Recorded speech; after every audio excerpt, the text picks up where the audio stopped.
this one. Get rid of it. Hey, you see how it catches us? Every time. Every time. Well, listen, thank you for joining us again this Tuesday. We're going to have to call it Hot Tuesday, man. Or Deep Tuesday. I'm telling you. Tender Tuesday. That too. We'll see how it goes. I think it might be spicy today. All right. But yeah, Little Black Book, thank you, Kojo, for having us on again. The Thorpes. We have met you again. Is it me or is it us? Who is it? And this is Marriage UK. We're here. We're in the building. We're in the building. And if you want those conversations about relationships and guidance, and whether you're single, married, divorced, it's our channel. If you want that level of entertainment, you know what I'm going to do I'm not going to introduce them. Let them introduce themselves. I think it's only just that they do that. The Thorpes, can you tell us who you are, what you do, and how it's going? Okay, we're Meet Thorpes. My name's Adrian. This is my wife, Tara. We've been married 7.5 years, 8 years this May. We are content creators, and you can catch us on Instagram, TikTok, and YouTube at The Thorpes. Yes. Nice. Let me fit you in there properly. How can I get you in there properly? Like that. There you go. I'm in. Yeah. Better swing in, girl. So today, man, we're talking money and marriage. Shmoney. And marriage. Shmoney. But before we go there, let's have a little. What should we have? We're having just a little icebreaker, and it's just a short. We usually do this with fruits, but we're gonna do it with money. If you had to choose, so I'm gonna go for Tara first. If you had to choose what note in our currency, in sterling, would you use to describe Adrian? What note is he closest to? And don't say the biggest note because I love him, because that one is pretty obvious. But what note would you like?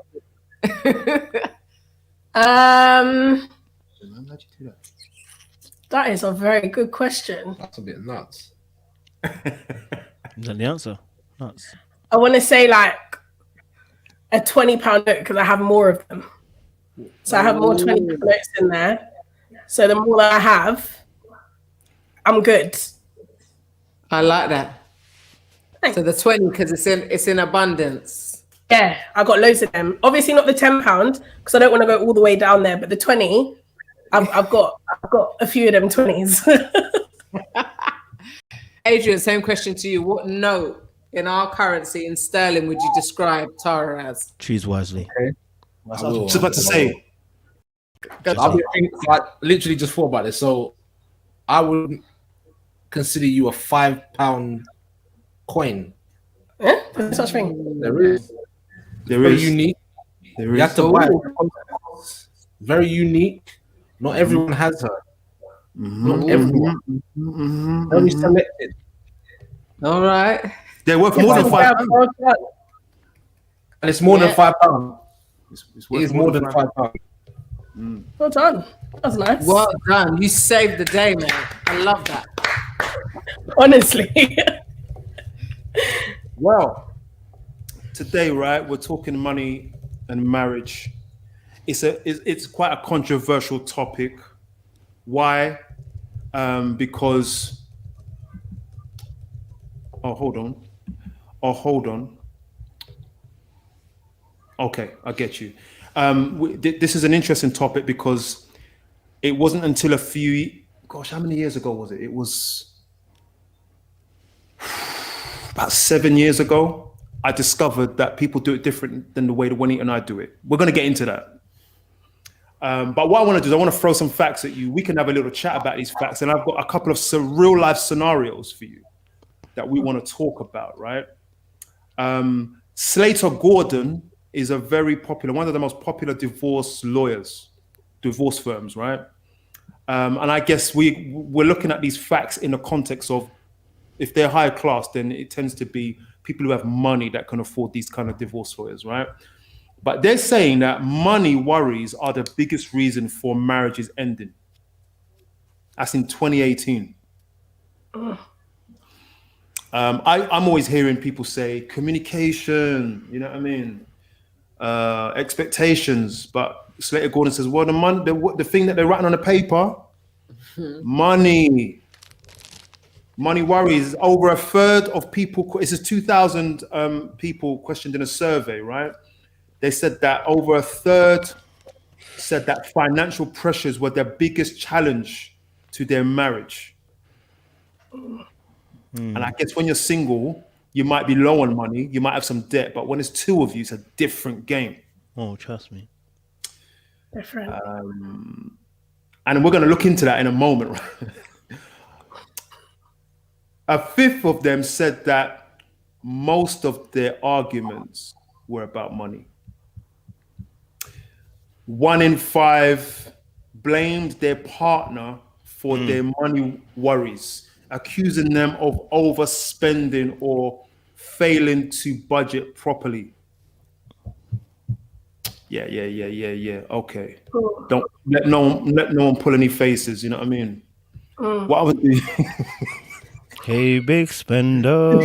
I ain't about them old school tunes there. Trust me.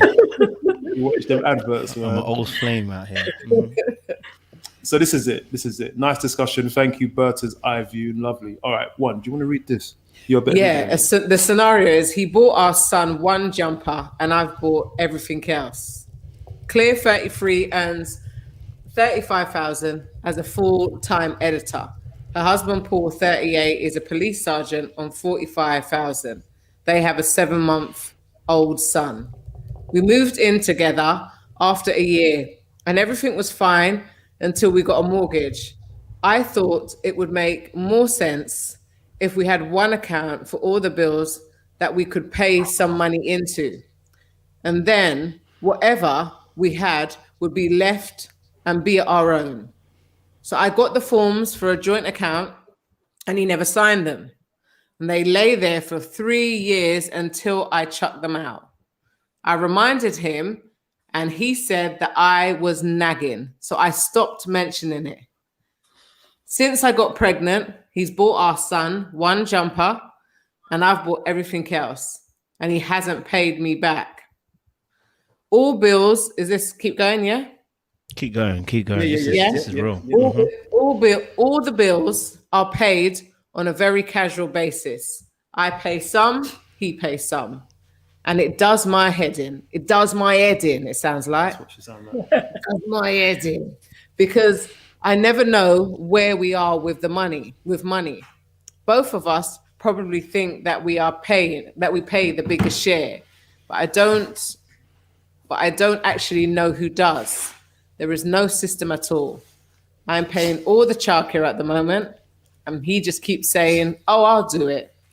I would drop dead with shock if he came home from work and had it sorted out. Recently, I was trying to work out our exact outgoings to see if we could afford for me to go freelance now that we have a baby. And he promised to do this as well, but he hasn't. And I'm back at work full time. We went to Relate and this came up. Relate is a counseling service. Yep. The counselor said to him, it's a form of control. You really need full financial disclosure. My husband was surprised at my strength of feeling. My husband was surprised at my strength of feeling about it. That doesn't quite make sense. Yeah, and that I saw him being secretive. But if I bring the subject up, he really gets wound up and he changes the subject. It ends in a row. This is not the 50s. He's 38. Grow up. No, after. What do you think? What's his name? What's the husband's name? He hasn't got a name after this. Address him. Paul. Paul's doing me head in. Paul. Paul. I don't know. I feel like if you're married and you have a child and you have bills, if you don't want a joint account, there has to be a system in place. Like what she said, there's no system. So it would be, I pay the electricity and the gas, you pay the water and I don't know, the food shopping, and then we got halves on rent. There has to be a system. But if you're telling me you have a child and you've only got your child one jumper and she's bought everything else, and there's just, they need to have a big conversation. That's mad. Very mad. For me, marriage is about partnership. Irrespective of different salaries, the household is on 80K. If you both living in the same yard, you both contribute. Yeah. Let's say one of them is taking the bills on, so that means one of them needs to be domestic, or with the food, or with the childcare, or picking them up from school, or taking them to school. I think both parties need to do equal amounts of things. That doesn't mean going halves on whatever, but I mean, just you need to do. If there's something to do, do it. Yeah. It shouldn't be on one person. That's my views. Why not? Why shouldn't it be on one person? Because I believe in partnership. I believe in sharing. Okay. Yeah, that's just me. But you know, also it took two people to make the baby, so two of you need to now pay for your child. Not only that, you're both living in the house using the same heat and hot water, all of that stuff. You're both living in the house. So if you're not going to have a joint account and put all your money into one pot, then it needs to be divvied out. So that's what like my mum and her husband did. So she would take on certain bills and he would take on certain bills, and then they'd split the rent. Do you know what I mean? So I think that's very important, because if it's all on one person, they're going to feel the burden and then they'll start to be resentful. And furthermore, what are you doing with all your money whilst I'm out here sacrificing for us? True. Sorry, go on. I wanted the story to continue to say, oh, the husband was saving for this elaborate university fund, plus a mad holiday for the wife on their renewal of the vows or something, but it just stops there. But yeah, I was thinking the same thing. I was thinking perhaps there is some special account that he's going to surprise her with and say, look what I've done. I've saved all this money and I'm driving you to our new house now. This ain't Hollywood. This is not a movie like you have to have a happy ending. You know, this is real. Let me throw another scenario at you. Shall I read this one? Yeah. Tom and Alice, right? Let me just get it up again. Tom and Alice, get their names. Tom is on 30K. He's 24. He's 24. He's on 30K. Alice is in retail. She earns 18. Yeah? 48. Okay.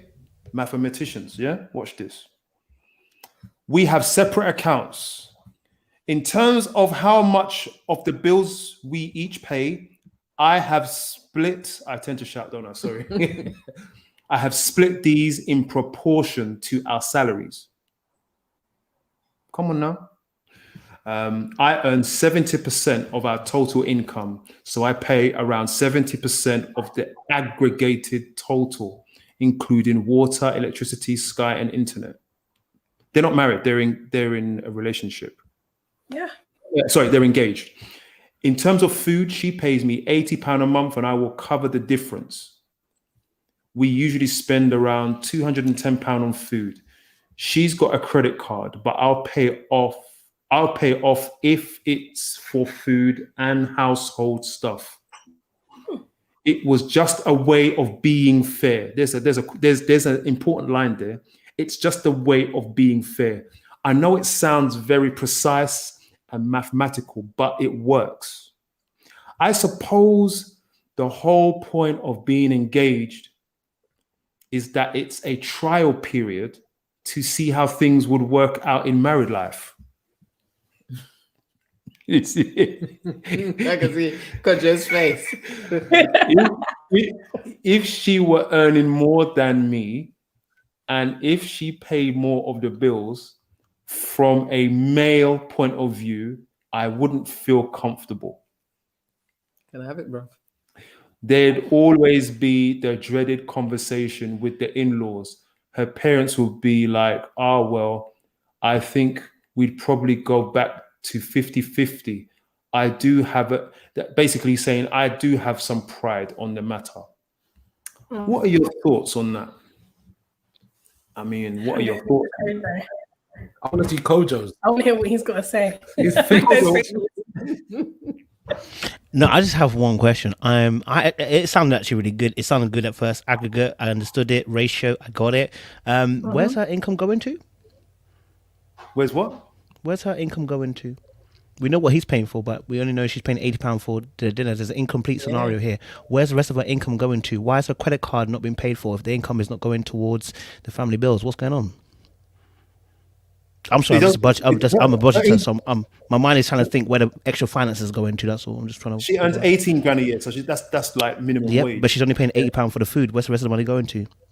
But that's a percentage of what they spend in total. And I said, where's the rest of the money going to? Well, but I think what it is that they both have worked out that there's a total amount that they have to spend each month between them on the necessities. So they both have disposable income. So wait, so why is he paying a credit card? I'm trying to figure out, why is he paying a credit card then? If she's got the money disposable, why is she not disposing of the credit card? That's what I'm trying to find out. But he said that he pays for only the food on her credit cards. Yeah. Oh, okay. Oh, okay. Fair enough. Then I've got no problems. Then my job's done. Accountant's done. I'm good. So if he's paying on the credit card. I don't know. I think it's just too complicated.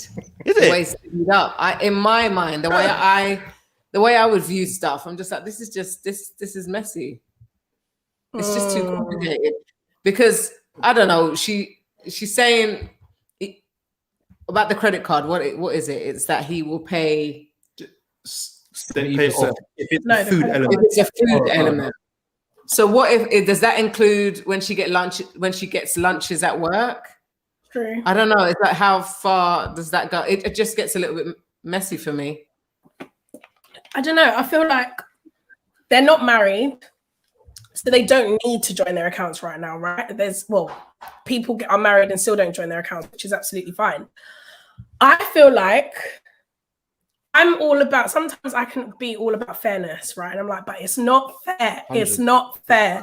So I get why 50-50 wouldn't work for them, because obviously she's on a lot less. Yeah. It's not like it's £2,000. It's a whole like 12 grand.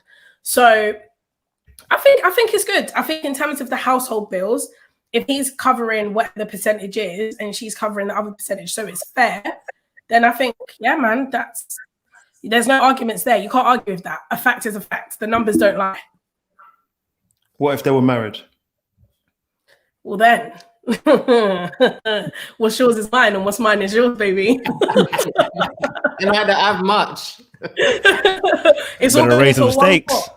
I think it's a pretty good deal though, to pay 30% of the Yeah, of household. course. 30%. Of course, rather than 15. I understand that she's on a low income, but 30%. Yeah, that's mad. And he's still gonna. Let me read this. Just before you Read it do, one more time because I feel a bit nervous for her now, because I'm thinking, if they're not in a committed relationship, if they do break up, Yeah. But She's also, having when they a get life. married, is he going to be this calculating with everything? Right, let me read this. I suppose the whole point of being engaged is that it's a trial period to see how things would work out in married life. As married people, we know that things could pop up out of nowhere. There's certain months money just finds its way to get spent. Literally. Like you said in 2018 that they found out that money was the problems of all these divorces. The 2018. yeah, I could have told them that in 2013, 2014, 2015. before you were born. I don't know. I feel like for me, now I look back at it in hindsight, big man, you're a bit too calculating. So like if you hoovered up yesterday, does it mean that I have to hoover up today? Like, are you going to be like, no, I hoovered up 3 times this week, so now it's 3 times, and then on the one day, because there's 7 days in the week, we hoover for half the day each. Like, if you can't, sometimes you can't go into marriage with that mindset, because sometimes I'll give Adrian 80% and he'll give me 20, and sometimes I'll give him 80%. It's just a bit calculated. It needs to give some grace. There needs to be some room. There needs to be some room for maneuver. Yeah. Definitely. I'm just saying, we're not even at 10%. I'm just saying, £80 of 18,000 is not even 10%. I don't know what deal he's getting out here. This deal is not sounding right for me. I'm just saying, I'm missing some numbers. Something's not quite mathematically correct here. He's not on job. She's not on job. It sounds good. We need to go back to the drawing board. Unless I missed that in the scenario, £80 of 18,000. Bear in mind, take away tax and anything like that. Let's say she earns around about £1,000 a month. £80 of £1,000. You got to be kidding me. He might be trying to help her. I think he is. We don't know if she's studying. No, maybe. Well, she's working a lot because she's getting 18K at retail. Yeah, 18K. That's a full-time at retail.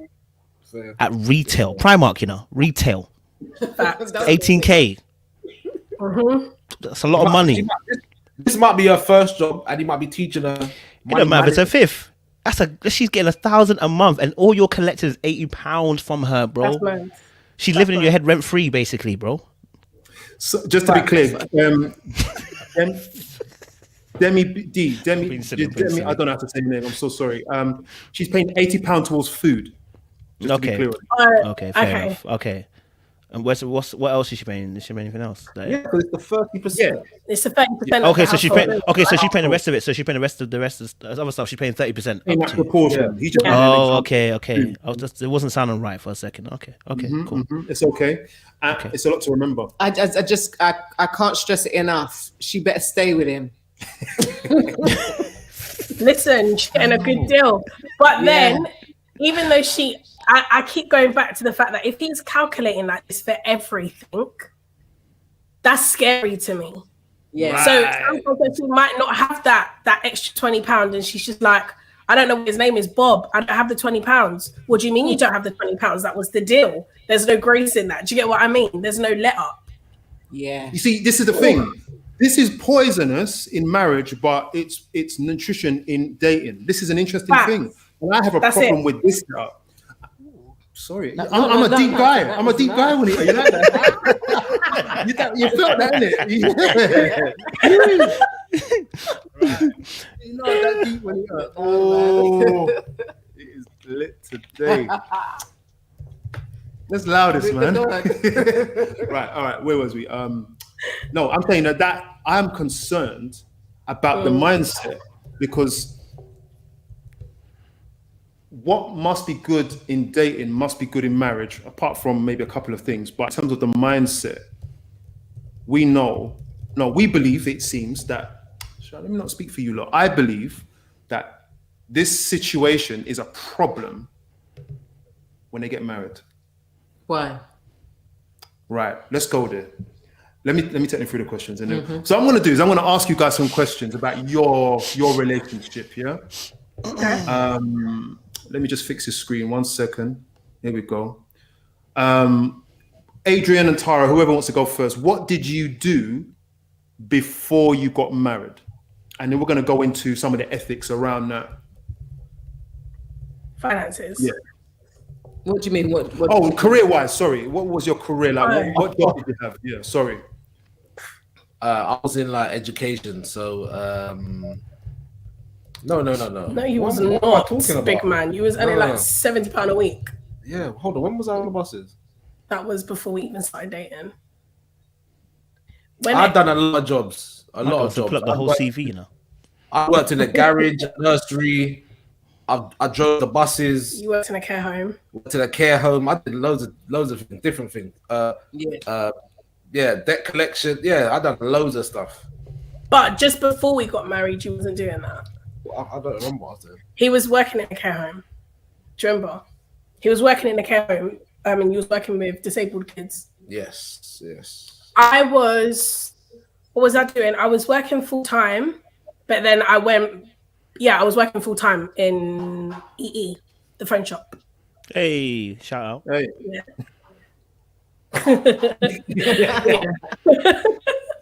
In our day, I'll tell you what, EE was called Mercury. I remember 1-to-1, right? But before Oi. 1-to-1, it was called Mercury. Yeah. Jeez. Okay. We're going back Mercury to 94 was when I first got my first number.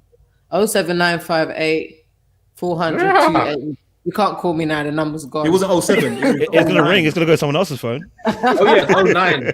09.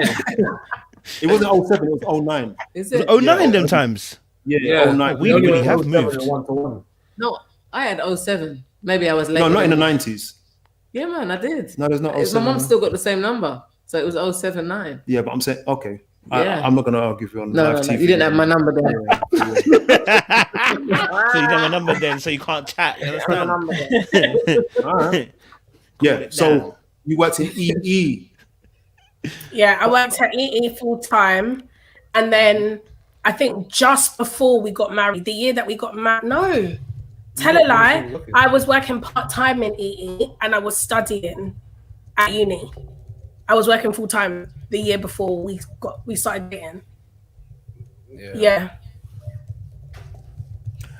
And did you have, before you got married, did you have financial expectations? Yeah, I did. True. I definitely did. I've got the buses in me. I don't know. No, you didn't. I don't. You didn't. So the money, what expectations did you have of No, money? I did, but do you know what? Sorry, it wasn't Oh the case. my Do you know why? days. I left the buses and then Tasha gave me the job. That's when I started Once a getting the week. ring. Yeah. Yeah, so Tasha gave me. Yeah, so Okay. I was in the buses and then I went to do. I worked in a school in Lewisham. So at that time, with the buses, I was earning good money and it was weekly, so I could save. I could go on holiday. I could do what I really wanted. And I had that same mindset going into marriage, and I thought that was just normal. But I realized I wasn't on the same money that I was on those times. Yeah. So yeah. I'm not gonna lie. I defo thought like I was gonna be the next Real Housewife of. We were living in Surrey Lane at that point. I was like, I'm gonna be the Real Housewife of Surrey Lane, okay? And my husband's gonna provide for me and get me everything I want, and I'm just gonna have my money as play money. That's what was in my head right at the beginning. Like when he put the ring on it, that's what it was. You hear this, Kojo? Go and let it out, bro. But yeah, that was my expectation at the beginning. As soon as I said yes, I was like, oh, money wise, okay, yeah, I can just be a stay-at-home wife and just make sure that his dinner's cooked and make sure, and he'll take care of the finances. Man, was I wrong? I'm it's Kojo's face. I'm just like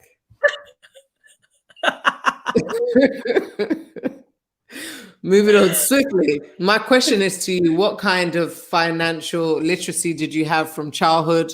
Was there any kind of money matters education or anything like that in the home, or did you just see the bills being paid? Was there a sit down and going through, this is what goes out here, this is what goes out here? Was there anything like that happening? Not in my household. I came from, both parents had their own businesses, so both parents were respectively successful in their areas, but I never had a sit down talk of what you do with money. I do think I learned my financial guidance from watching what they did, both being very hard workers, not allowing their children to go without, but also never having to see a struggle. So even if we were struggling, I didn't know. My sister didn't know. So I've never been spoiled. So if there was something that I want, like in school, even now, I've got a passion for footwear. I love footwear, trainers, shoes. I love all of that. So when I did want it, if I saw my friends have it, I'm like, and no disrespect, I would see them maybe coming from a single parent household, struggling to make ends meet, but they would have the latest footwear, clothes, anything. And I'm like, why have I not got the greatest pair of kicks on? Yeah. You get me? So yeah. For me, there was no money literacy. Like my mum was very well. My mum worked really, really hard for the money that she had, and she got paid very well. So I never really saw my mum struggle with money. I mean, I remember I had my first letter come to the house, and I remember my mum putting me on the phone, and she was like, Tara, just say you agree, give them your name, give them your age and your date of birth and the address. And I remember this phone came and it had my name on it. And my mum was like, Tara, that's not yours, that's for me. So, so at that point, my mum's credit weren't the greatest. But there was no money literacy. Like even when I went to uni and I realized that I had credit, and I was like, also I can get stuff and I don't have to pay for it. And I took out everything, but I genuinely didn't think, oh, I have to pay for this next month. So there was no financial literacy with me at all, none. Yeah. I know maybe from experience from Caribbean families, I wonder why that is the case, that I feel that we get taught in death. So when they die and you hear who leave what and who never leave what, or let me pay him back for this, or let me pay her back for this. It's like we don't find out till they're gone to glory. Do you know what I mean? And it's like that sit down stuff. We're now obviously having media, having access to the internet, we get to watch videos about financial literacy, but I feel that we are all playing catch up in a way, catch up to maybe what maybe the indigenous knew or the rich knew before, where they implemented it in their family. Like, this money's going there. This is a trust fund that's going there. You'll be able to access this here. This will be yours at this time, where we didn't have that head start and we're having to play catch up now. So it's quite interesting that both of you said you didn't feel like you were in any deficit. Your parents provided for you. You weren't out on the streets. You weren't homeless, but you didn't know how and when and where it went and what was happening with the money in your home. So that's quite interesting to know. And it would be interesting maybe to consider, not necessarily answer, but to consider how will that play out. You know, if you decide to have children, what would you change? How will you change that and say, look, this is the spreadsheet and this is what's happening. So that's why you can't get the kicks this month. But the reason why your friends getting it is because they're being maybe substituted, you know, in other ways. And there's other bills which are significant bills like rent, which maybe is being substituted. So that's why there's disposable income, or there's different priorities. So my mum's priority was never to keep us in regular fashion, but we had classic stuff. So back in the day, I know there was no one to give me, bruv. I was the oldest, but what happened is, I remember, I'll take you back to the 80s. There was some jeans with Fred Flintstone. Fred Flintstone, anybody? Am I too old now? Fred Flintstone, the Flintstones. Yeah, we know. Oh, we know Flintstones. I just don't know the jeans. Looked at me like, what? No, I didn't know the jeans, but I know Fred Flintstone. Remember the jean? Yeah, and you could have them printed on your jeans, or you could have postcards printed on your jeans. When I look back, it was a whack look, and I was dying for it. My mom was like, if I buy you that this year, you're going to have it for the years to come. So you better just choose a plain blue pair of jeans and then rock that for the years to come, and no one can tell. Or you choose Mr. Flintstone and you'll be rocking Mr. Flintstone when everyone's off it. You get me? So we had to be smart and stealth with how she managed the money. It was just her. And then she went back to study, and she was very, very, she had good stewardship with the money. But it meant that there was a lot of sacrificing and stuff that we couldn't do because it was like, it's not a priority. So I get what you're saying, Adrian. Another question I have for you is, what are the differences in the way you both manage money? Do you say the principles? What are the differences? Or the differences? Well, I'll go first. Yes. Okay. If you would. So I have a totally unhealthy relationship with money. My money, if I have it, it has to go. If I have £10 in my hand, I have to find something for £10 that I can buy. So yeah, that's me. Adrian is the complete opposite. I'm more cautious, so I like to know. Well, first of all, I like to know that bills are paid. I would like extra to see if there is something, especially if there's an occasion or if something might always happen. We never know. Your car can break down, light bulb blown, something. I mean, I always like to have money there just in case, like Rainy day. just in case. So So with that difference, how did that play out for you? Wow. Can I ask? Yeah, of course you can. I remember, and I think I told you about this already, Curtis, but I remember we first got married, and obviously, like I said, I think it was in the last episode or the episode before that, when I got my job, my mum was like, yeah, go work, and whatever you earn is yours, and then I'll pay all the bills. So don't worry about anything. I'll still cover everything. When we got married, I remember I was at home because I was only working 2 days a week, I think, at the time, and studying. So when I was at home, I was like ordering pizza, ordering hair, ordering McDonald's, ordering everything. And the month, it was just under a month, an agent said, oh, Tara, can you go to the cash point and take out cash because we've got to pay the rent? I went to the cash point.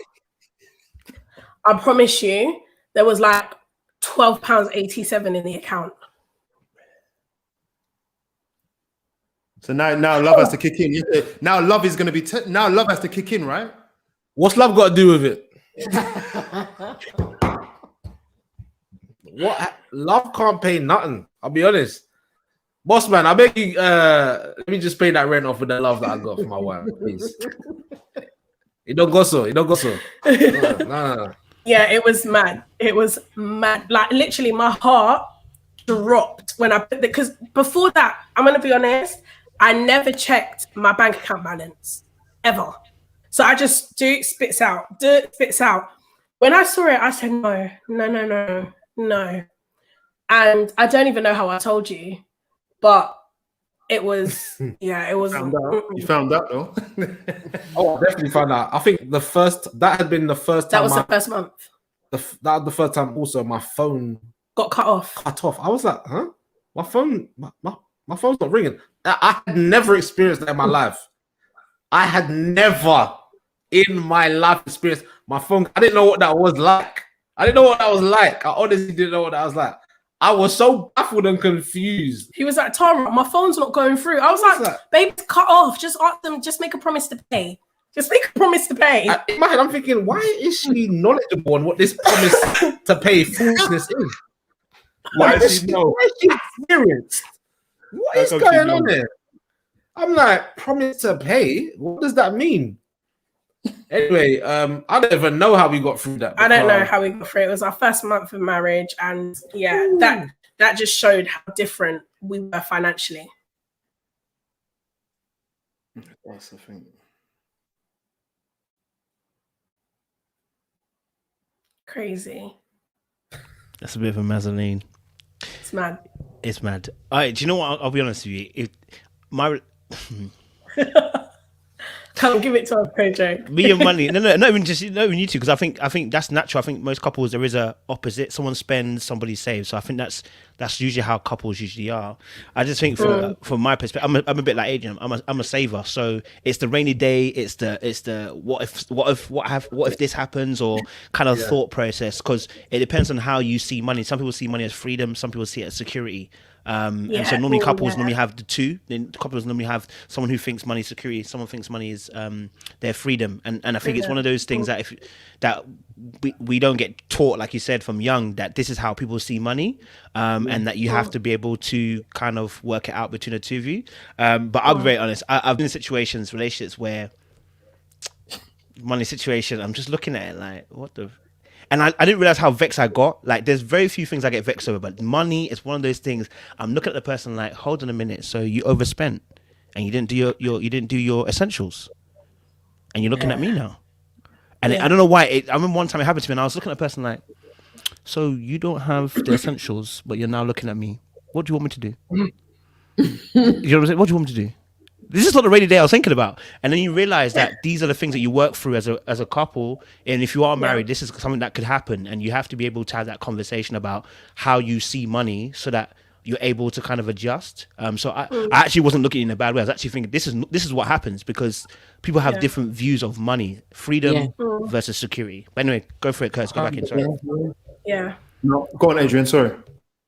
Yeah, no, 100%. I agree with Kojo. And also, there's another thing, like, you know, there are people who didn't grow up privileged to have every and anything, and they find it their ultimate goal in life is to get back everything that they didn't get.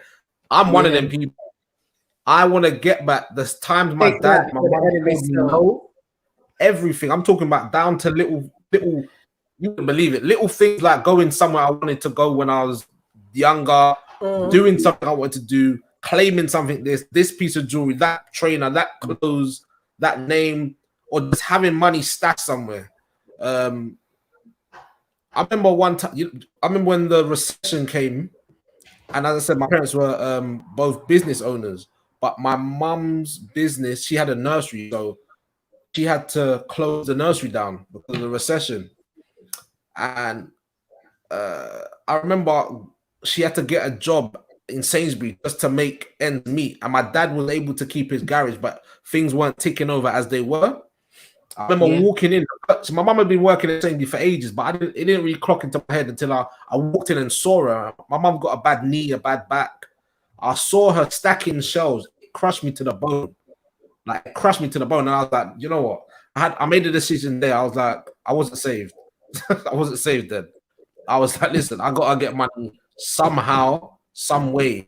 I don't want to be sponging off of their hard work, especially if I see her stacking shelves. Like, I thought it was so hard for me at that stage, and it was like that decision made me go down it made me go down in a way where I was just like, look, anything for money. And you know, the Bible does say the root of all evil is the love of money. It's what you do for it. It's what you do for people. That it's the money. No. It's what you will do to gain that money. Yeah. And I can fully understand that scripture, because I was able to do anything for money at that stage. Word. We've got a question for you though. On the back of that, Kojo. Yeah. This question is real. I like it. Yeah, I'm gonna be honest with you. I had this conversation in the first week. Wow, I had it straight. Yeah. If I'm serious about you, this is a question I want to know how you're going to handle finances, because I understood that this is one of the major issues in a relationship in terms of arguments and divorce. I want to have that conversation early. Yeah. I'm not about to wait till we get to marriage. You know what I'm saying? So I just asked the person, when I was in the last relationship, I just asked the person, like, how much do you make? Okay, what do we spend on? And I said, obviously, okay, cool. Like, how do you see money? Are you a spender? Are you a saver? Just so that I knew what I was getting into. Do you know what I mean? Because I'm a stickler myself, and I don't want an argument where I'm frustrated because I was blindsided by something. No, if I know how you are, then I can kind of rock at that. So I think for me, you have that conversation early. And yeah, you just I'd say have that conversation. For me anyway, have that conversation early, because I'm a stickler for finances. I like to budget. I like to know what I'm coming into. I don't want to text or call later on saying, can you give me something later on? I'm looking at it like I was blindsided. No, I now know why sometimes financial situations happen. We've discussed this. We understood how we play. I'm not blindsided. Like I always say, a punch that comes when you're not ready, it's a knockout. But the one that you're ready for, you can handle. Yeah. I agree. Okay, guys. So the question is, when did you start the financial discussion while you were dating? Or maybe, I guess, when you was married as well, because I don't know if you had it when you were dating. And then how far into the relationship? When do you, for instance, share what you make? So this is the big question that I was coming back to regarding those scenarios, yeah? It's a, what, 2-3 part? 2-3, am I shouting? I can't help it. I'm going to... No, you gotta bear with me. No, I will. It's been we've been married a while now. You have to get used to this now. So sorry, I raise my voice when I get passionate. So she'll just look at me and I just feel that.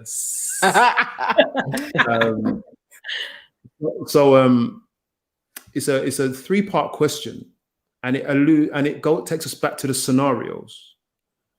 How do you do it now? And before that question, when did you start to have that discussion? So, unfortunately, we didn't have that discussion until after we were engaged. And the only reason why the discussion came up is because we were in premarital counseling, and that was the question that was raised. And that was maybe 6 months before we got married, or maybe 8 months before we got married. So the conversation didn't happen soon enough. I think exactly what Kojo said, this conversation, if you know that this person is someone that you potentially want to marry, that conversation needs to happen early on. As soon as you kind of come to that conclusion, that conversation needs to happen early on, because unfortunately for Adrian had no credit when we got married, right? Because he hadn't really used it. He didn't know what credit was. I had learned what credit was, and my credit was bad. So I was like, babe, get a credit card, get this, get that. Yeah. I applied for a credit card in his name without him knowing. I came home to a letter with a credit card unopened. She already had the credit card in her wallet. No, it's all right. It's all right. We're married, innit? We're one. We're like,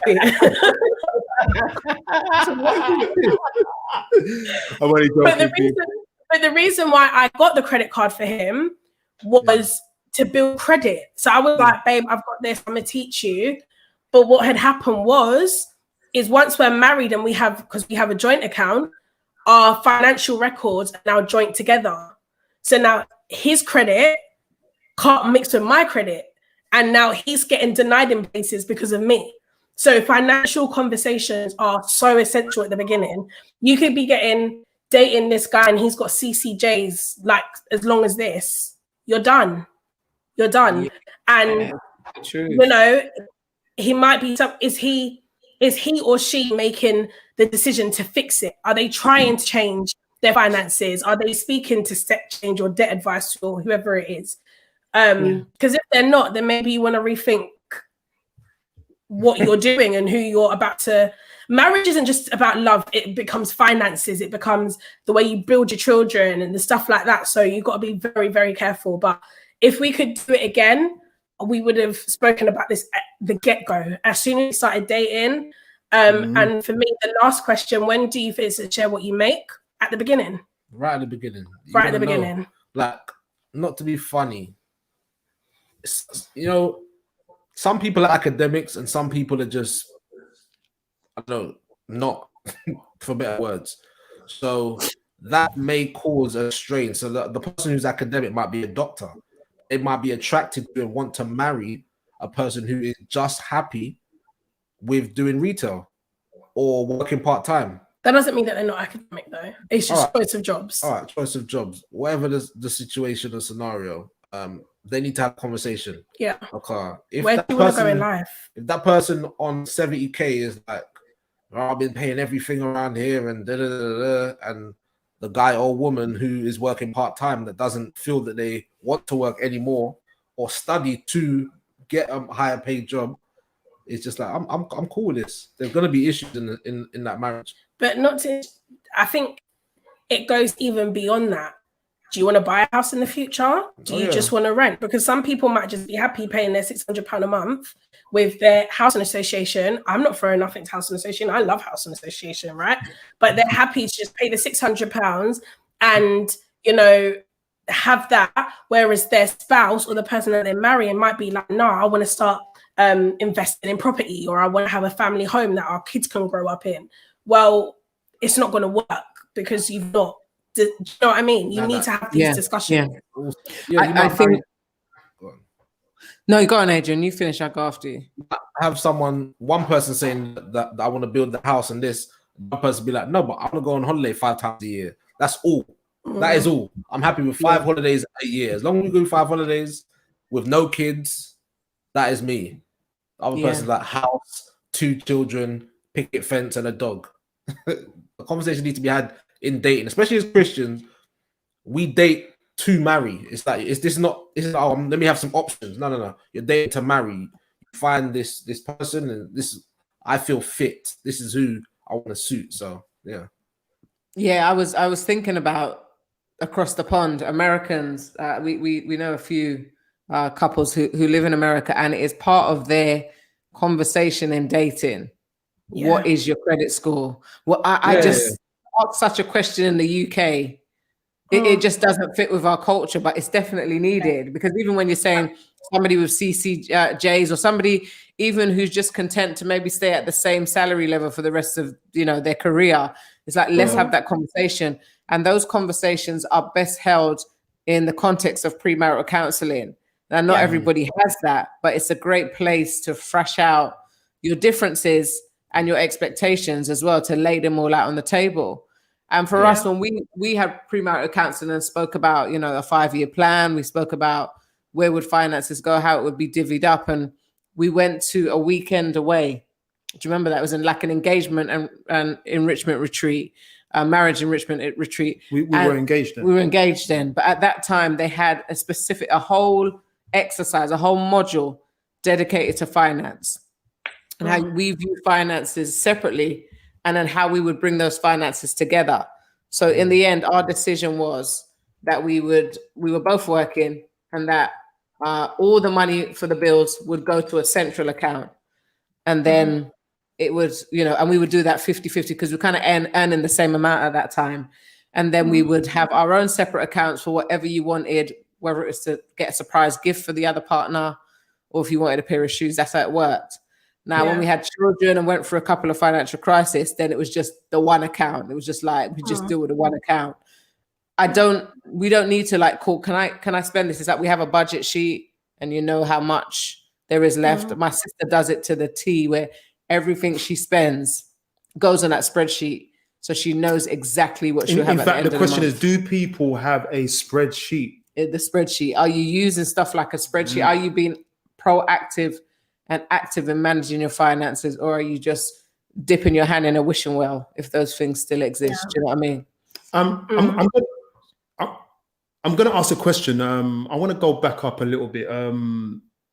Kojo, to Celia. Celia Hales. I'm going to throw it at you, bro. And I'll ask you guys an opinion, and I want to really kind of look at which question, which point do you want to? Which one? I can see a few of them. So 8:31 p.m. Celia Hales. Okay, thank you. Yeah, I'm going to it now. She said, "It's a she." Yeah, I can see it. I can see it.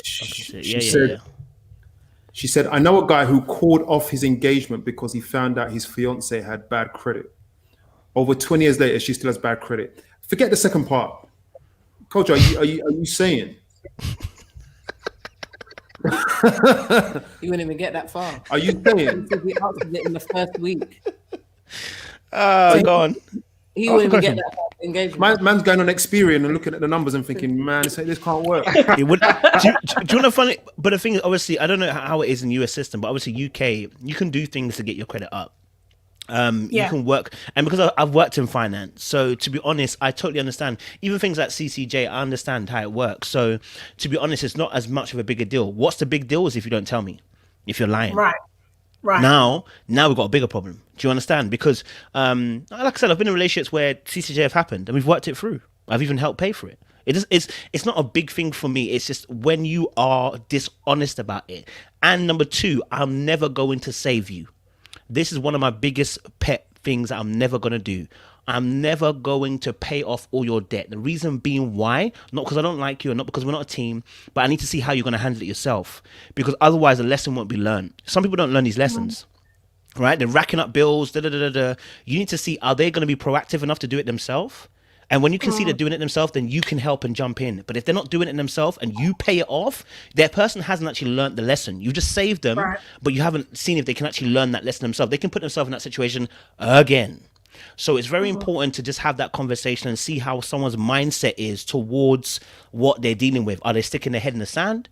Or they're actually saying, look, I'm being proactive and I'm trying to get things done to get it sorted. So I would have had that conversation a long time. Engagement. Let me challenge you. Go for it. With the Ghanaian accent, right? Come. All right, cool. So then, love, yeah? Your wives as Christ loved the church, right? Absolutely. Church gone into debt with God enough. Love her out. Walk with her all the way through. And if it means paying off that debt, bruv, with your life, pay it off. Don't choke, no, don't choke, bro. I'm gonna choke, bro. Go on. You take her on that journey, and you both go on that journey and pay that off. I'm putting it. I'm not telling you what. No, I agree that. Yeah. I agree You that. agree with that? I agree that. So But the what person you're has to dealing show with really, what you're dealing proactiveness. with really, what you're dealing with really is a mindset, a character type. Yeah. And it's a flaw with money, but it's a pro somewhere else. It's a con with money. So I'm putting it to you to say, are we putting unfair Standards on people where we need to be their strength in a time of weakness? No. You cannot save. Like, this is one of the lessons I've learned. You cannot be trying to save people. When you do that, two things can happen. One, they can end up resenting you, or two, they can end up doing the same thing over again because the lesson hasn't been learned. One of the things that God does is he chastises his children. You're going to learn. So as much as obviously I am here to help you, when it comes to things like this, you have to allow the person space to see they're going to be proactive enough to be able to deal with it. I'm not saying you have to deal with the whole thing. The part I'm talking about is, are they proactive in dealing with the actual issue? Have they got a process that they want to try and implement to try and get it sorted? And the reason why I'm saying that is because when you get 10 years down the line and this happens again, the next time they might not tell you. They might be in a hidden hole. And when that hole is burning, you're going to be in more dire straits. House could be lost. Children now could be could be affected because the house is lost. There's a now bigger consequence for being financially not responsible. So that responsibility cannot be negated. I cannot save you. I need you to be able to have some level of financial responsibility. Otherwise, it affects not just me, but any future that we have. And by then, it's too late. You can't be telling the kids, well, your mum done spent all the money and we've got to move out of the yard. Like, blood, you can't. The kids are not going to understand that. Do you know what I'm saying? That's a whole lot of stress that can be avoided when someone uses wisdom. Let's tackle this from beforehand. How do you handle money? Okay, you got yourself in a pickle. You got some credit cards. You got some CCJs. What's your thought towards this? How do we get there? Give that person space and room to think about it. Do you know what I'm saying? I'm not saying let them handle it alone. I'm saying give them room to handle it and see, okay, here's how I can help you. Because I'm great with finances, but I need to know that you can also handle that part. I've worked in finance. I'm telling you, middle class people are the worst when it comes to finances. They think they're rich and they're not. And they overspend. They spend crazy. £5 cup on a cup of coffee every single day, and it builds up. Small little things like that, because people don't have financial responsibility. And so all it is that let the person have room to do what they're doing, help them, but let them have room to make these little decisions so that they become responsible in that area. Otherwise, all you're going to do is just cover, but you're actually not actually fixing the actual problem. You're not dealing with the root issue. I just wanted to clarify. So this is pre-marriage. This is not in marriage. Yeah, this is pre-marriage. No. We shouldn't even get to marriage before we have this conversation. Yeah. We should be dealing with this now, before. Early. Let me know if you've got CCJs, guys.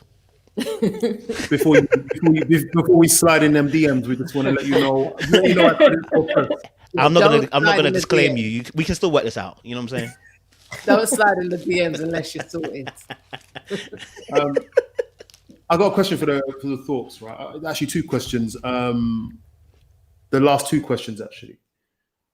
One is a very short question. Mm-hmm. I actually can't answer this question. I just realized I can't ask that question because I was going to say, does any of you have hidden money? And that doesn't make sense because then you wouldn't declare it, would you? Yeah, exactly. So let's like that question. Well, actually, I can answer that. First of all, the answer is definitely no. The answer is no. But I don't know if it's just a Jamaican thing or not. But I remember just before we got married, my nan came from Jamaica. She came here for the wedding and she handed me $2,000, right? And she said, here, put this in your little bank account and don't make Adrian know. So she liked it.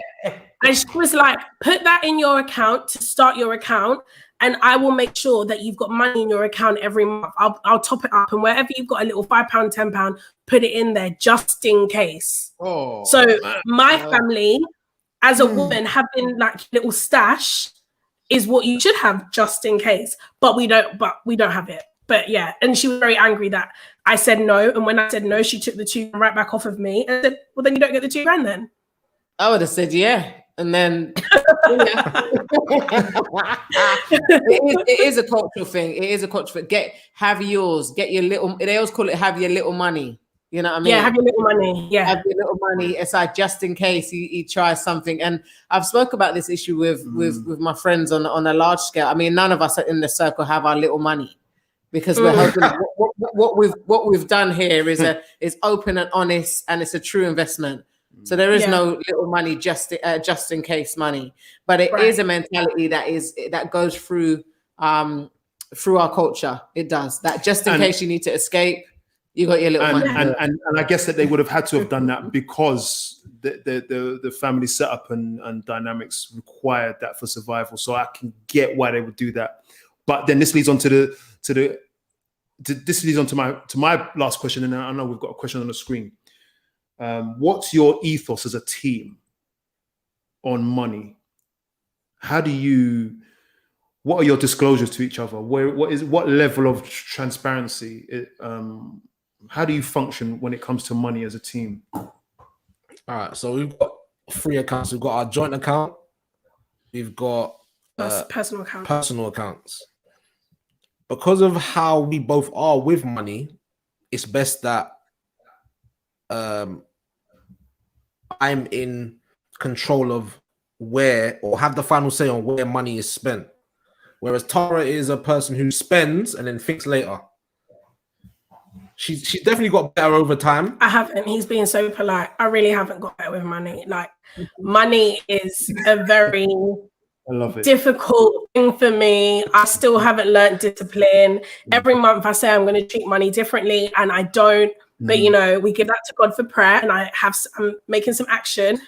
But yeah, I think he is I know I can't handle it. I know I keep putting us in bad situations. So now you control it. You handle that. But yeah, we've got our joint and our personal. Yeah. Our joint is where all our bills come out of. But to be fair, it's kind of weird because we have our personal accounts, but all of our money goes into the joint account. And if we need anything from it, we'll just pull it out of the joint account. And let's say it's his birthday. And I'm like, let me just save up £30 every month or £40 every month. I'll just draw from that. But yeah, I think it's good to be. We're pretty transparent. We know what's going in. At any time we can both check what's coming in, what's going out. And I can take his phone, check his Monzo. He can take my phone, check my Monzo. We don't hide money from each other at all. I'm trying to say. I love that. I'm trying to say. And I know we are. Go on. Sorry. There is no. I know before we've had a discussion, but also I think you said something in the beginning where the husband or the wife borrowed money. And no borrowing. I mean, once me and Dara got married, it means that we are in a partnership, as I keep saying. I can't borrow. How can I borrow from myself? I can't borrow from myself. If someone says, if Tara's friend was to ask her to borrow money, you're borrowing money from us. So there wouldn't be, babe, can I have to borrow? If you ain't got it, I have not got it. And that's final. Like, if she needs to, if there is no borrow. I've said it before. I've been like, babe, can you just borrow me £20? And he's like, I mean, what do you mean borrow? He was like, well, how are you going to pay back to me? Well, when you get your monthly paycheck? He was like, stop being silly. My money is yours and yours is mine. There's no borrowing here. There's no lending here. Yeah. I love this. This conversation could go on longer. It's such a needed conversation, especially, from particular communities. We need to start speaking out loud about money. And not when grandparents have gone to glory, but now. Do you know what I mean? Yeah. Whilst we're here and have a plan. So in closing, I just wanted to ask if you could give me, you don't have to go into too much detail, but what would you say? Give me 3 money goals that you have between you. 3 goals around finances. 3 money goals, I'll call it. Or attitudes. It could be from attitudes to plans. Yeah. As I said, you don't need to go into or go as far as you're comfortable. So I think the first one is that this year, the first time we actually set how much we want to earn. This year. Because this is our first year of entrepreneurship. So this is the first time we've actually put a vision, and we both went in and come back and had the same number, which we were like, right, God, are you that? So I would definitely say, I would definitely be like, yeah, you need to have a vision and a plan of what you would like to earn. The next one is to be completely debt free. I mean, I've known debt since I was 18 years old. I don't want that to be my brethren no more. We're no longer rolling together. I don't want my name associated with debt. Obviously, there's different types of debt. So you got student loan debt, you got those stuff. That stuff, okay, whatever, it comes with the territory. You get a mortgage. It's like healthy debt. But the bad debts, they need to go. I want to be completely debt free.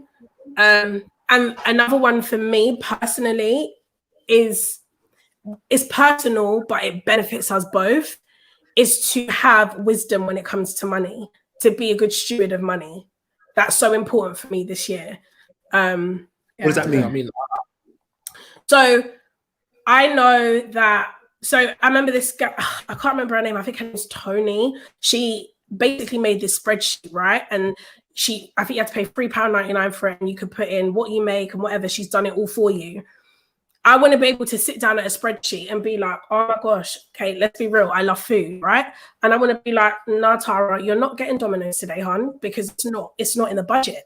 It's not there. I want to be able, even though it sounds like a bare minimum, for me, that's a big deal. So being able to say no to myself financially now so that I can be up in the future, you know? And yeah, I agree with that. I mean, it will help us. Definitely. But I also want to have, my prayer is that I have, or us as a couple, we have money, so much money that we are able to see who needs it, who is in need. If it may be friends, family, people in church, people who are struggling. I feel that, especially single parents, they could do with some investment. They could do with some, even these type of talks. Yeah. You know, just if it's like 1 month's shopping, like that would be amazing. If we could have enough money to just, at this point, one of our prayer points is to retire both of our parents, to buy our siblings cars, and so forth. There's so many. These are things that we just want to be a blessing, not to be selfish with money. We're not saying, oh, we want so much money that we just want to buy everything we want. Yeah, there is that, but it's to help others. And I know that was a long answer from us, but I think another important thing for me personally is just when I have kids, man, like I don't want my kids' shoes to be getting small and then I'm like, hey, mom, sorry, I'm just waiting for my paycheck to come in 5 days. Could you just give me £60 so I can buy little Adrian or little Tara some shoes? I never want my children to, I never want to have to rely on my family for that. I think as a parent, I want to be able to never struggle. I never want to have to be like, oh my gosh, they're going on an exchange trip and they want to go to Italy. Where am I going to find the money from? And I never want those issues. And full uniform. Yeah, like the little things, or they bust out the front of their shoes at school. Yeah. You know, I don't want to have to buy £2.50 plimsolls when I know they're going to break down too. So, yeah. It worked for me. I mean, my toes are all right still because every tennis I used to have as a kid in school, my toes came through every single one. But that's how we do it. But nobody will know that but me. Do you know what? We have a lot of questions on the topic. Are you trying to give me a signal? No. All right. We got a lot of questions on the topic. I don't know how we're going to attack it, but the clock is rolled out. So just that one. Isn't it? Here's my question: if you're the one who is paying all the bills, that means taking on the financial responsibilities, and God forbid, but something happens to you, what do they do? Life insurance. No, Adrian. Hey. What is wrong with you? Hey, so you work with Why death? They didn't talk about death. Yeah, but it's not about death. If something happens, what are you gonna Death do? is inevitable. Listen, life insurance, guys. You're gonna die. Life insurance. I remember when Tara first walked in. No, I walked in from work with Adrian on the phone, trying to take out a life insurance policy on me. I said, bro, what is it you're trying to do? I'm not in here. I'm confused. Wisdom, sir. Wisdom. She thought it was some type of fraud. No, I thought you was going to try and do something to me. I don't know. She thought her life was gone. I'm like, what are you trying to do to me, bro? Like the American movies. The question is this, right? This is the question. Adrian, I will know what your intentions were when you tell me how much that policy was for. You want to know how much? Yeah, how much is it? What's the premium? The premium. It was $250,000. And that's my guy. And what I did, I said to the woman, they said, I said, how does it get paid? Does it get paid monthly? In a lump sum. Listen, a lump sum. This is what this guy They said says. it's going to be in a lump sum. I said, nah, not my wife. Could we have it on a monthly basis? Because she I said, nah. Can we have that on a monthly, please? Monthly, please. I think the camera went. Go for it, Cap. Can you hear us? Yeah, he's trying to take her out. That's why he's trying to take her out. Can you hear us? Camera evidence. Yeah, you got your phone on that software. The battery died. We're Is good, it? man. Okay, you can just change the camera if you want. Yeah, we're going to change it. Yeah. No, that was funny. Yeah, life insurance people, look after your family. You never know. Sickness and critical illness. 100%. If you guys want to hook up, visit This Is Marriage UK. We'll show you where to go. Can we say that? No. We can. No. We'll point them. We're not doing it for them. No. God. That's not one of the services. You can do that. We'll do it. I'll do it. No. I know someone. Oh. But you have to have that. You have to have that laid out. Aviva Dentings. But even if the person hasn't died, then let's just say they're sick. Right? There's just a period where they're sick or whatever, then you have to step up. You have to step up. You can't just be sitting on your laurels hoping that the bills are somehow going to be paid.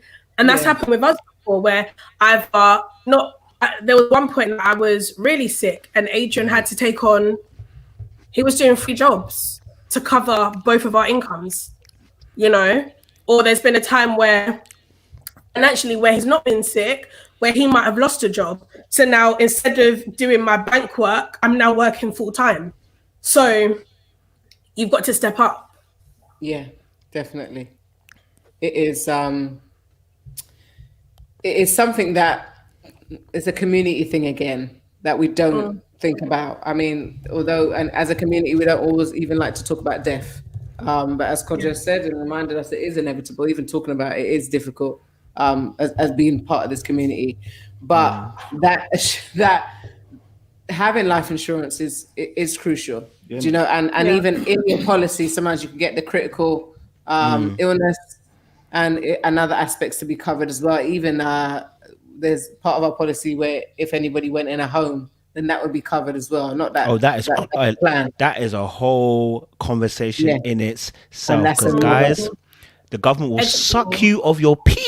If you go into a home, boy, and you make decent money, you're done. You're done. It's done. And take your home as well, even if you pay for it. Yeah. So it's these conversations that we need to have, and I'm so glad that we're able to be on here and be transparent about something that is usually pushed under the carpet with loads of expectations. So it doesn't make sense. We push it under the carpet, but yet we have expectations about it. So it was good to have this conversation. I just want to say finally that 2 things I learned more about. So when I set up and mindset and ethos is the same as yours. I don't hide any money. My money is the family money, is my wife's money. We don't lend each other and we don't hide, and we're working together. And one thing it does do is it means that you have to sit down and have a conversation. And it can it can culture intimacy between you if you can sit down and talk about where you both want to go. We had a guest on a few weeks back, and he said that marriage is when 2 people are traveling on a journey together, the same journey with the same intention. Yeah. And and married couples who have elements of their lives that are very separate are really creating division that is unseen at first. and it's prepared. They're preparing a way for. It's like splitting wood in various points. It looks good at first, but it will become weak over time. So my thing is just be one. Don't be afraid to share your money. Her debt is my debt. When we got married, we had a little bit of debt, and that's life. And Winnie and I, we just worked it out. I remember speaking to a friend, and we went out on a girls' shopping trip. It was my first and only that time we did that. And she wanted to get something, and she said, he ain't got no money. She was talking about his husband. Her husband. Her husband. He ain't got no money. And I found that strange because we haven't got any money. Yep. Yeah, or we've got money. It's never he ain't got and I got. It's like we're broke or we're rich. Do you know what I mean? And that's what we've carried through. And we're also carrying it through to our children. Our oldest is she's an entrepreneur at heart. I mean, she's going to uni this year, but she will go and plait hair and make her money. She will custom design trainers and make her. So she made a lot of money over the summer. She also paints canvases. Where I didn't have that. I just went to work. I didn't have those little extra side hustles, which she has. So she can put her hand to the plow. And also on top of that, we've bought her specific books. So she's reading. She's nearly finished Rich Dad Poor Dad, and I've bought her Anthony O'Neill's book on a debt-free degree. And she's reading through those because we were like, we want you to have a different experience. When I did my degree, we didn't pay at all. I was paid to go to uni. Do you know what I mean? I was on a plane every minute because we got grants and we didn't have to pay a penny. But now it's a different time when we're going to have to pay for everything now. There will be some significant debt after uni, and we're looking at ways around this. And we were thinking about it really hard because this is the time now when we start applying for student finance, and we're like, right, maybe we can take you down the apprenticeship route where you can also get your degree. But I would have been quite snooty about it before. You're not going to go and no apprentice. You know what I mean? You're going to go and uni and do it this way. And then I'm like, at the end of the day, she's going to come out with the same stuff, but debt free. And so we're really thinking about educating we are educating our children differently. And we're also trying to teach them how to build wealth. And we're also trying to build wealth for ourselves. We're late because we didn't learn it, but we're late, but we're catching up. I just wanted to ask you guys a very quick question before we wrap this up. What do you do now as a couple different from what you did before? So obviously COVID arrived and changed your game. What do you do now? Just tell us so that people can contextualize when we're talking about you guys and money, what environment your ethics lie in. What do you do now? In terms of jobs or what? Finance. No, oh, sorry. Okay, let me be clear. So you were in work until COVID kicked in, till lockdown. Yeah. And then that changed, and now you are full-time entrepreneurs, content creators. Yeah. So sorry, you know, it's silly. It's the way I ask questions. No, sometimes. it's cool. So that mean, does that go ahead? So before I was a gas engineer. And I was a sales agent, so selling houses. So back then we were on a two income household. It was nice. 2-car household. Yeah. 3-car. 3-car household. Yeah, it was lovely. Now on one car. One car. One faithful car.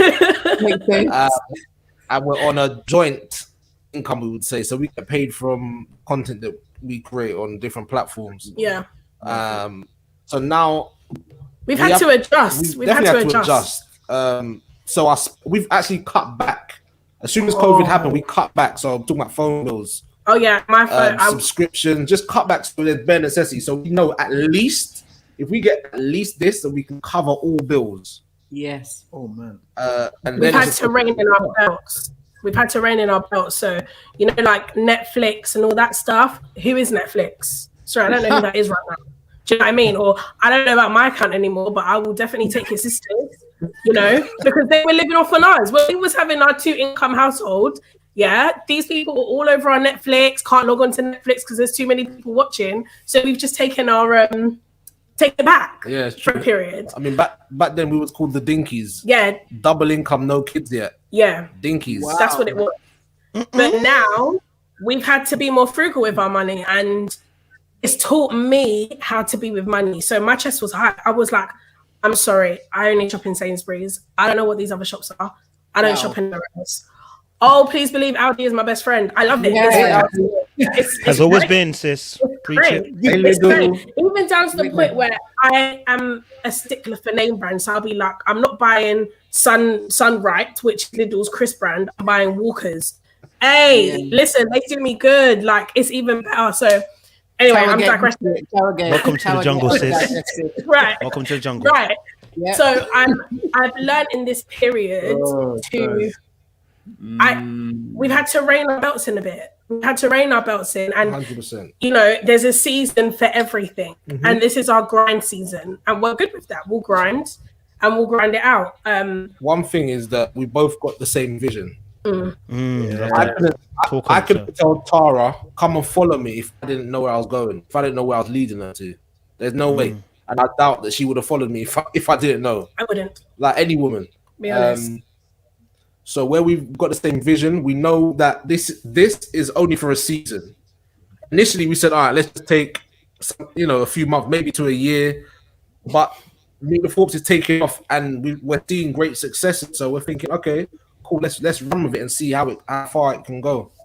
And in that time, but do you know what? I think from lockdown, we sat down and made a plan. Whereas when we were both earning our income, our separate income, even though it was all going into one pot, there wasn't really a plan. It was just like, yeah, spend this, spend this, spend this, spend this, spend this. Obviously, he's more money to his chest, but it was easier to do that. Whereas now we've sat down and said, this is the plan. This is what we're sticking to. We don't go outside of this realm kind of thing. So I think we're more, my idea of money has changed since lockdown. See, Like I love that. Before it was a freedom, now it's a security. I love that. I think just because we are in a unprecedented time and COVID has hit everybody.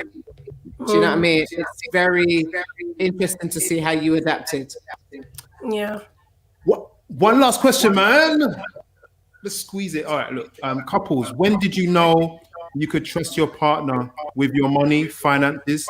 And for the men, how did you know your wife would be financially responsible?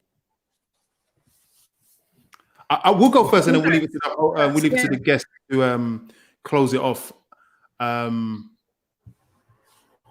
It was so long ago. I mean, we're talking like 22 years ago. I can't. When did you know we could trust you, partner with money? Do you know what? Finances? We clicked.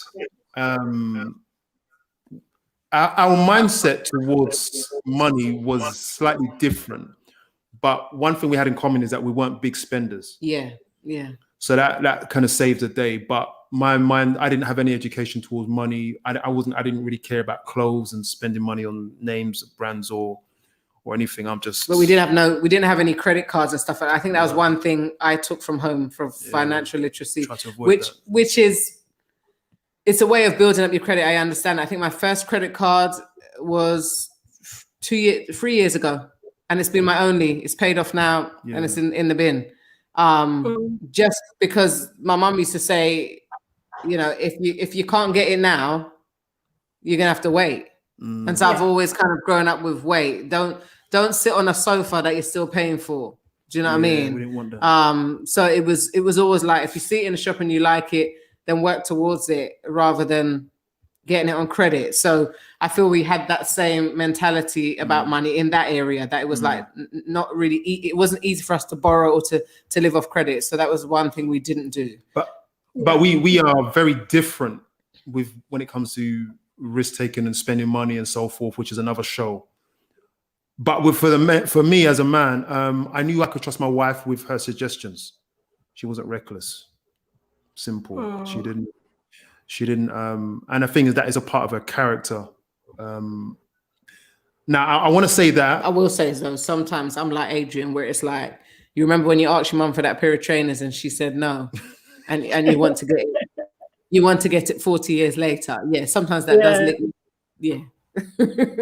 And you know what, I want to be clear that although you don't know much about how Newt and I are we recognize that we have pros and cons to the way we think. So there's a time when I have to step back, and there's a time when she has to step back and one of us step forward. But I could trust her because of what she said. I don't always trust her mindset, and she doesn't always trust mine. But we make a decision. Yeah. And you know what? This is another topic maybe. Sometimes it's not about the right decision. It's just about being unified. And sometimes that that could be, I could feel that she's wrong, but I'd rather the unity and the mistake than the disorder and the right decision. And it goes also, both ways, by the way. I think also just to add lastly to the question, and add in a bit more to the question, we have earned different amounts in our marriage. So there was a time when I was the main breadwinner and Curtis wasn't. The majority of the time. The majority of the time. And then, you know, childcare was switched between us. And then now Curtis earns the most. But it's never been lauded over each other. Like, I earn the most, you earn the most. It's never been it's always been ours. It's never been a stick to use to subject. It's always been our money. And yes, it did burn me that she was earning more, but when the money hits the account, it's ours. Yeah. Sorry, the question is for you guys. When did you know you could trust each other? Well, I trusted her straight away, but it was just that, was it a good idea at that time? But, you know, again, that was my bad. I should have had that conversation way before, and a real in-depth conversation, which is why we're here talking. All of us can know that you need to have that conversation as early as possible. You need to also watch how they spend before you get married, because they could just be chatting rubbish. So true. I think for me, well, I could trust Adrian from the beginning with the money. I trusted him, and he done exactly what I thought he would do, which was not spend it. Okay. So I knew I could trust him from the get-go. Yeah, money, finances, whatever. I know that Adrian would make a splurge on a birthday. So like on my birthday, be like, oh, here, I got this for you. But it was never like, okay, I'm taking this month's pay and I'm splurging it on your birthday. I know that he thought about it for the last year. So as soon as the 27th, the next day after my birthday, he's saving again. Do you get what I mean? So yeah, I trusted him from the get-go. But like we've all said, if I can reiterate, please have these conversations, because I wish that somebody done this at the time when we were dating, and it really would have changed my perspective. Because I always say that we're very open and honest. I feel like my debt and my money and the way that I handle my money has been a very big weight on our marriage. It's been very difficult because he's good with it and I'm awful with it. So I know that my money, our money is our money, and I know that now my debt is your debt, but I'm not blinded to the fact of what it's done. And I wish that, you know, there was something else like this back then so I could have learned. Yeah. I just want to say, look, in wrapping up now, man, I mean, I could talk about this all night. We're going to have a part 2, 3, 4 again. Yeah, we're going to see you guys next week. We're going to see you guys next week. I'm going to see if I can conjure up a topic that's just going to keep us on our seats again like this. I first of all want to thank you for, and this is me personally, massively appreciating your openness about what you are doing. And we appreciate more that you're revealing that you're in the process and you're not the end product. So, man, I can't thank you enough. I hope the audience can thank you too, to say thank you for being honest. Yeah. Kojo, thank you for joining us as well and hosting, you know what I'm saying? Typing away in the background, man, arguing with the people, trying to manage their issues. I see that, man. I feel like people are trying to come onto you in the stream though, bruv. You're on mute. Today they've been good, bro. They've been on my side, so you know, it's worked sense for them today. You understand? Not even a DM, you know, straight on the feed, bro. They told me straight today, bro. I'm sensible today, so. Thank you, guys. I don't even know if we got something on Thursday. Shame on me. Thank you all. We'll see you next week. Regardless, we'll put a poster out. Stay close to Meet the Thorpes on all the social media platforms. Yes, please. TikTok, YouTube, Instagram, and it's just Meet the Thorpes on all of them. Man, watch their stuff. Guys, listen, actually, so much. No. Oh, what do you want to say? You want to say something? Yeah, I'm coming. And I'm going to say, like, if you go to This Is Marriage UK, go to Little Black Book, go to Meet the Thorpes. If we're giving you great content, it's always nice if you just honor us by, with your heart, to just click, share, subscribe. It's always nice. It's always nice. And we appreciate it. But that's what we're doing this for. Kojo, big things, man. Thank you so much.